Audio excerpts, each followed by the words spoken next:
Right, good morning guys. We've just finished our September sale. Obviously it's all hands on deck again, ready for the next one.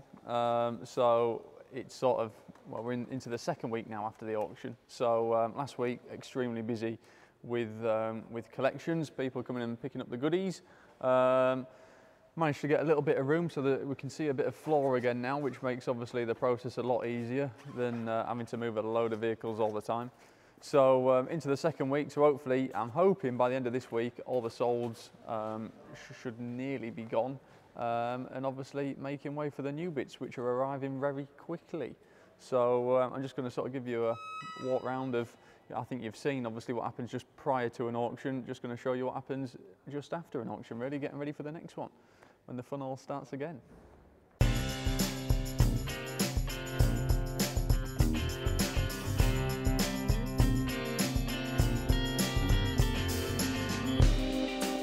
Obviously it's just had our September sale. Luckily got a lot sold. At the moment, to be fair, I'm a little bit all over the spot. Obviously the main bit after an auction is, well, the following week after an auction, everyone's rushing to get the cars out. So we have a really busy spell of a bit of headache really, because it is just like a Rubik's Cube trying to, you know, typical, they want that one out back there, so you move all the 20 in front of it out, put them all back, and then the one, what was next to it, then gets a message through saying coming to collect this tomorrow, and you think, I was there a minute ago. So we've had that spell, so I had a busy week last week just trying to make a bit of room. It doesn't actually take many minutes really, or should I say many cars to go, and then once you've got a little bit of leeway and a little bit of room, it only takes sort of 10 or 15 cars to sort of disappear, and then you can jiggle about a little bit then. So, or if they're going in another sale, put them to the back, and yeah, just try and get everything in line again really, so you're not having to keep moving stuff to get to stuff.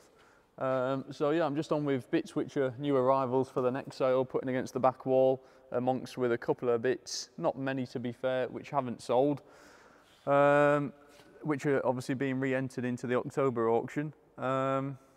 So yeah, a bit of stock rotation and photographs and videos of new arrivals. So lads are busy cleaning down there, photographing them, bringing them up. I'll do a video and then try and get them parked up. So a little bit of a system in place, but can be a little bit difficult at times with you know, a lot collections and arrivals at the same time you're trying to organise the road out there. But that's it really in a nutshell. Yeah, so just trying to get caught up.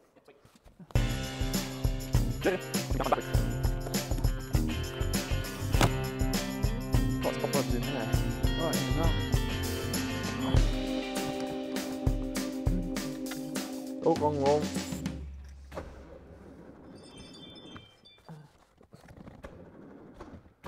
Oh, there we go.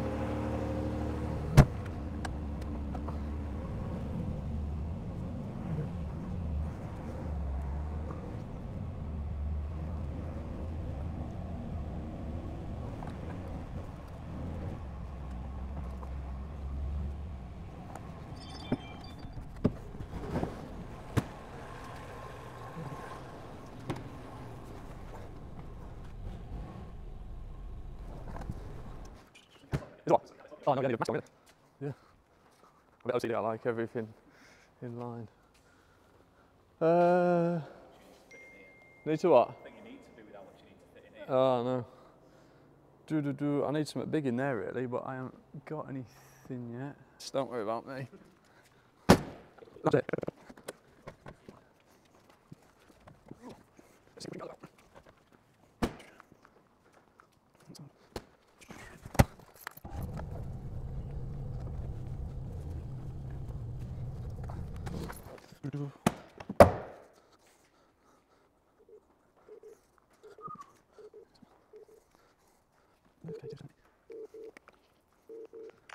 Hello. All right, kid. The Triumph Stag BFK2. Hang on. I need to just. I'm hanging. Hang on, keep hanging. 1 minute. Still hanging. Hang on, my computer's gone off because I was on the counter. Right, Come on. hang on. Right, reg. BFK 270L. Will you see if there's some photographs for it? Video's been ticked, but I'd have thought Jacko would have photographed that. Right, it's not even on the website yet. Right, that's fine. Well, will you let us know? I'm not logged on. I'll have to get Emily to have a look because I got my aim on here. Right, I'll let us know quick. Will do. Bye. Right. That van could maybe go there, couldn't it? Or is that a bit big? It is a bit big, really. No, it's fine, I don't know what else have we got? See, that's all, that's all. Do that in the video, that can go there, that in the video. That's sold. That's not sold. Oh, that's sold. That's sold. We got sold. Hopefully these go out quick. Yeah, I don't want this. Well, you want to do it now, I'll try it. Yeah.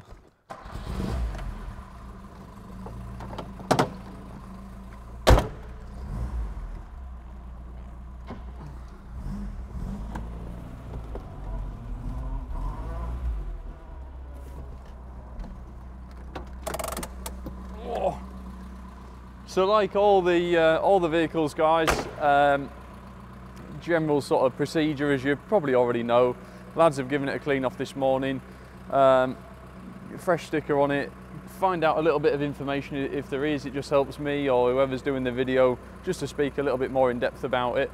And exactly that really, obviously goes through the photograph and video process, which I'm about to do. I think the lads have already, yeah, Ashley's already photographed it. I'll just do a quick walk around, explain what I see, give my opinion of the car, and it just helps people at home, you know, if they are a bit of a distance away, then it gives them a rough idea whether it's one for them or not. Because obviously, as you all well know, when you photograph a car, you know, they look lovely, don't they? When you stand back here and photograph it, that car will look stunning. But the closer you get, you know, there are a few imperfections, and it's been a loved but used car. You know, it's not a £40,000 RS2000. You know, it's probably half of that. So just try and not slate the car, you know, say the good bits and the bad bits, but just try and give people at home a rough idea of general condition really, and whether it's one they think it's worth travelling for. You know, not to discourage people from coming and having a look, but more importantly to give them an idea whether it's one worth travelling for to come and see. So I'll do a quick video and get it parked up.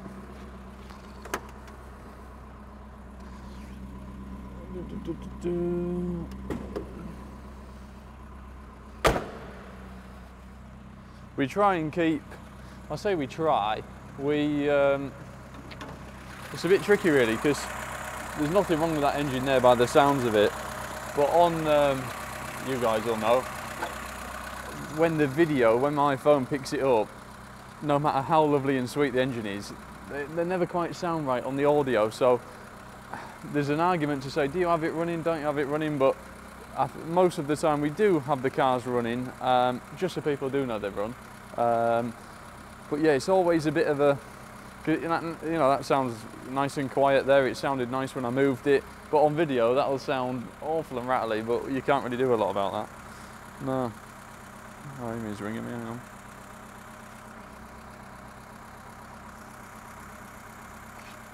No pictures. Oh, right, oh, I'll do it. Alright. Thanks. Bye. Bye.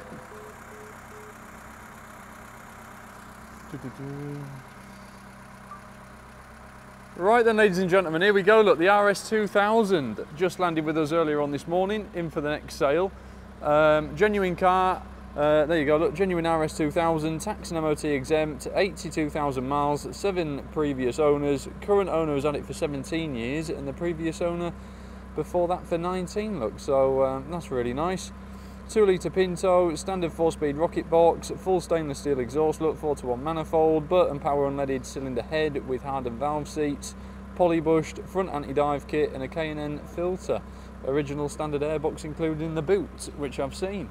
So there you go. Don't run it off with the idea it's a show-winning concourse car. It's not, but it is very, very bright, very genuine, extremely usable. Go an example really. We've just done a bit of filming on it this morning with the guys here. They're following me around, look, and said exactly that. Just a real usable, bright-looking car, and sort of use and improve. There's a few bits of paintwork which want addressing from memory on this passenger rear. So use it as it is, have a load of fun with it, and over time just start to address a few bits and pieces paintwork wise, you know, seat rails and such like would just benefit from a coat of paint and tidying up, and just a general bit of love really. Lovely dashboard, no major cracks or tears. Overall very good. Centre console area is nice. Obviously your 4-speed rocket box there. 82,150 showing on the clock. Proper steering wheel. Little bit of general wear and tear on the driver's side seat base there on the bolster, look, as you can see. Passenger side always that little bit better. Lovely and clean across the back seats. Headline is really nice. Tilt sunroof as well, look. Door skins and things this side, very good. Obviously it's had a bit of paint at some stage. Some bits are a little bit orange peely, but it doesn't embarrass itself, like I say. Good usable car, but a little bit of flat and polish wouldn't go amiss in places. Lovely clean set of wheels, nice mud flaps. A couple of numbers here for you as well. There you go. But yeah, this is nice, all solid. There's a few bits, look. A few little bits up there. A little bit on that chassis leg where it's obviously just dripped a bit of fluid down. Just wants painting up and tidying up.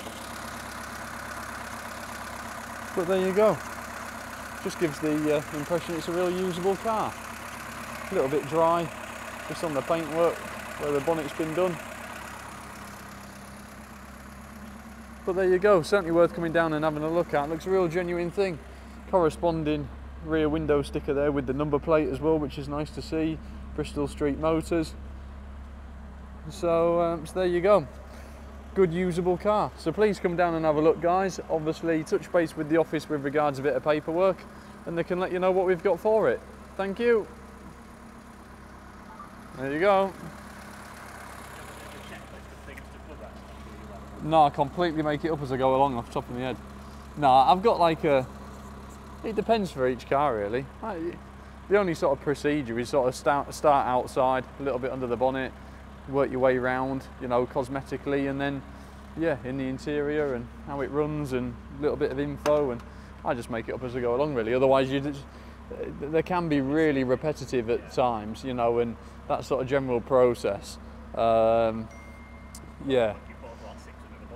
Yeah. Once you get to like, I don't know how many I've done so far since the last sale, maybe 10 or 12. But yeah, by the time you get to like number 300 and something, the novelty wears off a bit, and you're like, ugh.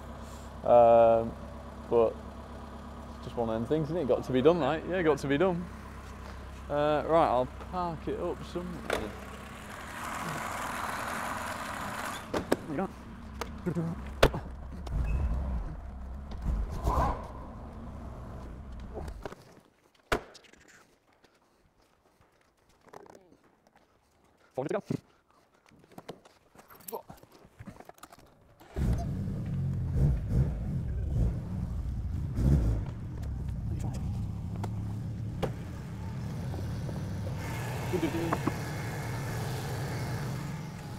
Got it?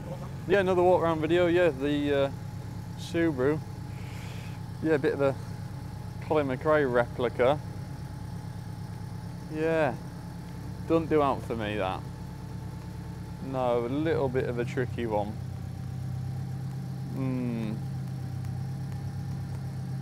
I've never, unless it's a 22B, I can never get excited about this shape of Subaru, even though they were so iconic, I suppose, in the rallying, and obviously when Colin had his two-door, of course. Yeah, it's a two-door. Don't do out for me, this shape. No, I suppose they're probably the most iconic, really, aren't they? Or the blob eye, but yeah, this shape's never done a lot for me. This one in particular is a little bit tricky because it's like, all due respect to the owner, it's like a half-arsed rally car, if that makes sense. It's like, you know, it's like some soppy arches on it. You know, lovely set of wheels, like, but yeah, some soppy arches, just average bucket seats and a bit of a poor cage and a soppy spoiler, and yeah, I don't know. I love Subarus. I was Subaru mad as a kid. I still am, really. But what I can't understand is, I might get a bit of hate for this, but the Subaru owners and the Mitsubishi owners, I've always been Subaru mad myself. I still love an Evo, but the general Subaru owner, when they modify them, you go to these shows, you rarely see just a really nice, prepared, modified Subaru. They're always just the bunkers. They, you know, it'd be like a blue Subaru, and they'll just chuck on some green wheels, you know, and a Scooby-Doo sticker on the back window, and you think, really, you know, your average Subaru owner, the bits what they do to them, they're gonna hate me for this, but they look shit. They look awful, you know. They do. Where your Evo groups, I suppose, or people, that they sort of tastefully modify them, you know, nice set of wheels that stamps it out correctly, you know, some not over the top, but just nice modifications, where Subaru owners, generally speaking, not always the case, you know, there are a few nice ones out there, and we've sold some lovely ones, but they're always over the top, silly stickers, you know, and they just don't look nice, you know, soppy spoilers and stuck on bits, and they never look, you rarely see one where you think that looks well. They always just, yeah, go over the top, don't they? Bright pink wheels and green calipers and Scooby-Doo stickers all over it, and yeah, obsessed with this livery, and they never quite do it right. And anyway, yeah. So anyway, yeah. So all the Subaru owners out there, I'm sorry, but it is, they just go over the top with them. Where the Evo side of it, they all just seem to tastefully modify them, and Subaru owners just go over the top. It's, yeah, I mean, I'm one of the weirdos, I absolutely love them, but yeah, they do, you know, and they got all these soppy turbo timers and boost gauges on pillars, and it's like, oh, I suppose it was the thing what they did back then, but, you know, I just like everything looking, just not overdone, just nice. You know, I know it's a bit of an exception when you go down the rally route, you know, you change everything, don't you, but the general road going example of an Impreza, just a loud exhaust and a horrible random coloured set of wheels really, and a Scooby-Doo sticker slapped on the exhaust, or like fire exit, and they'll have a little sticker, don't they, going to exhaust, and you're like, really? Yeah, just a bit cringy, but anyway, better not say that on video. Too late now. Right then, ladies and gentlemen, here we go. Look, the Impreza just landed with us for our next sale. Bit of a McRae look-alike replica, as you can see. Shame it wasn't a two-door though, isn't it, really? But there you've been sort of tastefully modified, maybe a little bit over the top in places. I can't get too excited about the rear spoiler there in the wheel arches. But anyway, it is what it is, you can soon change it.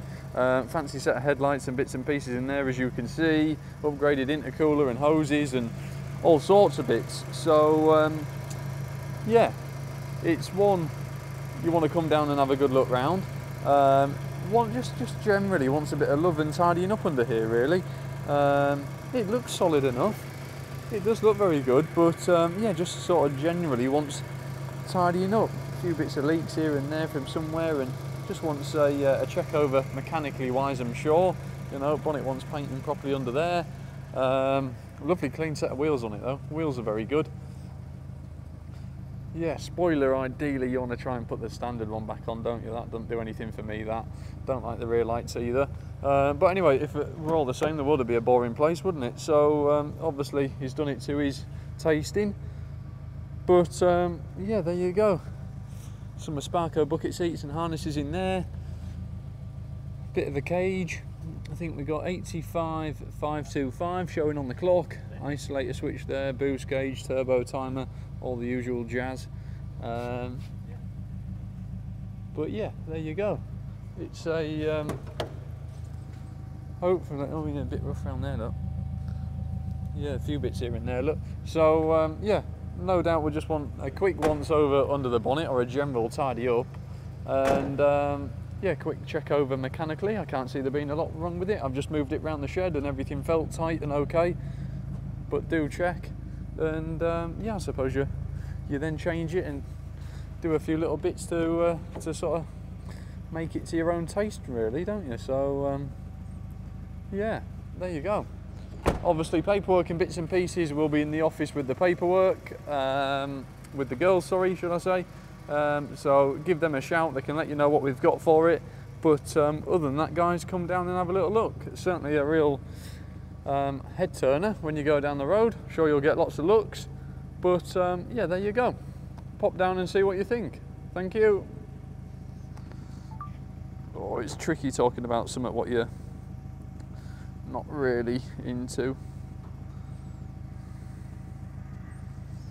Yeah, it is hard work to try and, I think once you, not so much the, I can talk about this, but when you get something really early, you know, an older car, I can appreciate them, but because they don't, I say they don't interest me, obviously they do, otherwise I won't be doing what I do, but you know, I won't think, oh, I'd love to go home in that tonight, you know, it's just like, You know more about some of the newer cars. obviously, yeah, you know, only age related really, you just pick up and learn what you've been brought up with and used to. So it is a little bit difficult to talk about some of the early stuff. Obviously I've got a little bit of knowledge, but yeah, it is a little bit difficult to try and get some motivation at times to speak about, you know, very mediocre cars, what you've got no interest in. It's hard to try and keep an upbeat video. I usually, to be fair, the older stuff, which I know a lot less about, I try and get Grandad to do a lot with me, so he does a lot of walk around videos, me and him. So yeah, you sort of just make it up as you go along really. Yeah, get this one lined up and then on to the next one. Everyone's like, oh, you got the best job in the world. I can assure you the novelty wears off. Yeah.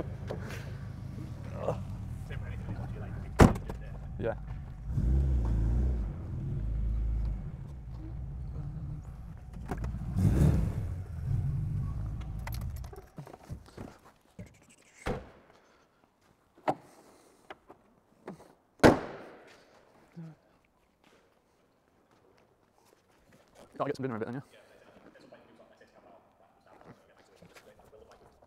Yeah, I'll get a cup of tea in a minute. Get a cup of tea first.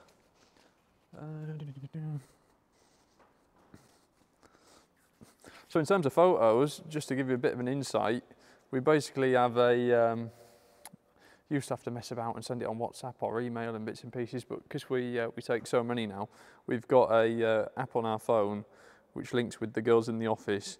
So you type in your Doodar Triumph Stag registration number there, in on this system, and then take your series of photos, click save, and it pings straight up to the girls in the office, and then they can then download it on the computer. So saves a lot of faffing around at times, plugging your phone in and messing about like we used to do. So that's the way we do the photos. Oh, mince. Donington Park. GP one more. Oh, is it? Oh boy, bit of pressure on. Oh, it'd be nice though. It's better at GP circuit. Is it? When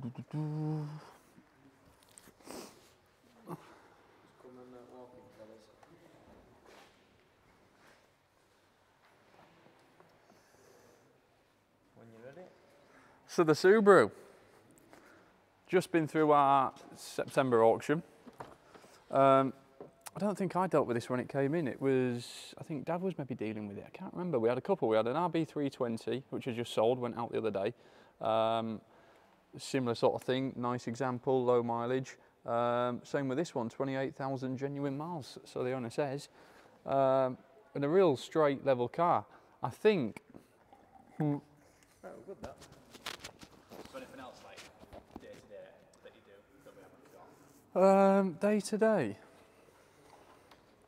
Other than obviously we go out and do the odd collections. I know you didn't come with me, did you? What did I pick up the other day? It was with me and Chris.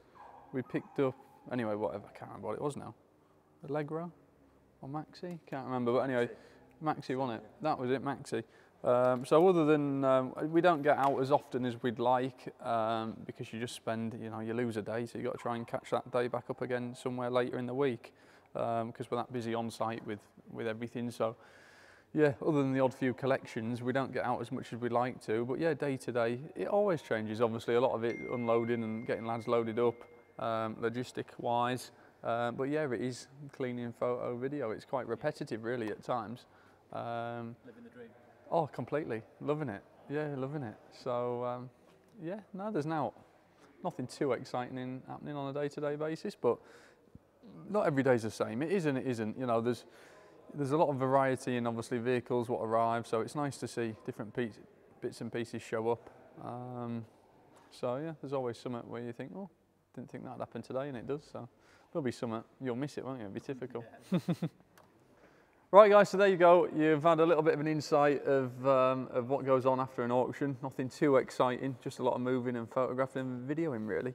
No, I'm glad you've been watching, and I'll try and talk the old man into showing what he gets up to. That'd be interesting, wouldn't it? So there you go. Thanks for watching, and yeah, see you soon.